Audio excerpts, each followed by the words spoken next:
5 years since 144 people died in the Life Esidimeni tragedy. Families still don't know what led to the deaths of their loved ones after they were transferred from that psychiatric unit to other ones, and they don't know who's ultimately liable. Life Esidimeni's former managing director, Morgan Mkhatshwa, was back on the witness stand today at the inquest. He's been cross-examined, and Mkhatshwa previously denied that the patients were moved without their medical records, also denying that they were ill when they arrived at the new NGOs. Our reporter Manqoba Mchunu has been following proceedings, joining us to give us the very latest. Manqoba, thank you so much for joining us. So medical records in the spotlight, why are they so crucial? Well, Sally, these medical records are quite important in this particular inquest because you remember, Sally, that this inquest is looking particularly at whether anybody could be criminally held liable for the deaths of these 144 Life Esidimeni patients. So that's the answer that will have to be given by this court as to who exactly should be held accountable. And the inference that is being made by some of these NGOs is the fact that when the patients arrived at these NGOs, they didn't have their medical records and they didn't have their medication as well as some of their clothing. So they're saying that some of them arrived at these NGOs in a bad state. They arrived, looking malnourished. They arrived there looking sick. So they're saying that they were not really receiving the best care from Life Esidimeni, and the fact that they didn't have their medical records also proved to be a challenge in terms of treating some of these patients. And they went as far as saying that, in fact, some of the demises that might have happened might have been as a result of the fact that these medical records were simply not given by Life Esidimeni. But of course, Life Esidimeni is disputing this. They are sticking to their guns, saying that they did provide these medical records to the clinicians from the Department of Health. And of course, they're saying that following that, what happened after that when these patients were being moved from Life Esidimeni is really out of their hands. But take a listen to what the former mental health director at Life Esidimeni had to say on this. Every user left Life Esidimeni facility with adequate documentation to enable the receiving user to carry on the treatment of the use of the mental health care use. Can you give us assurance of that?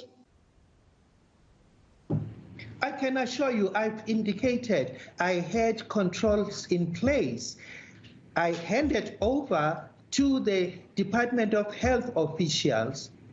Beyond that point, I cannot comment on it. All right. So what are the other NGOs saying?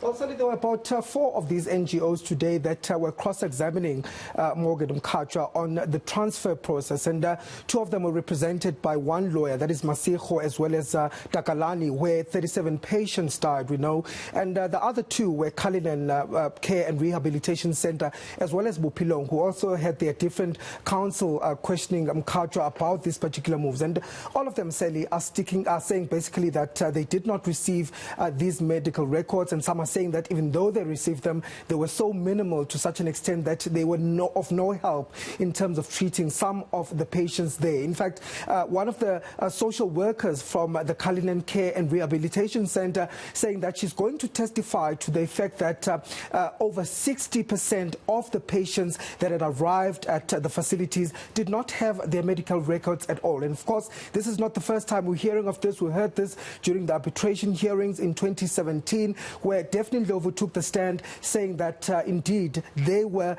sent patients that did not have these medical records. But beyond that, saying that they were even given a bigger number of patients than the one that they'd anticipated. They were there to fetch only 10 patients from the Western facility, but in the end they had to take about 26 of these patients. But take a listen to how her advocate advanced this particular point in court. That it is my client's testimony that some of the patients did not receive their medical records. And as a result, these people died because they did not have medication, they did not have medical records from Life Esidimeni. I have indicated earlier on that Life Esidimeni put in controls to ensure that any mental health care user that leaves the Esidimeni facility has got their documentation, has got their medication, and that was handed over to the Department of Health officials. And I repeat, I do not have any control of what happened in transit after those patients were handed, then their medication and documents were handed over to the Department of Health officials. From there to the receiving of facility, I had absolutely zero control. Very interesting. It certainly sounds, just from what you've played us, that it was a chaotic, mismanaged, disorganized exercise, and it's actually just astonishing. And ultimately, these were wards of the health department.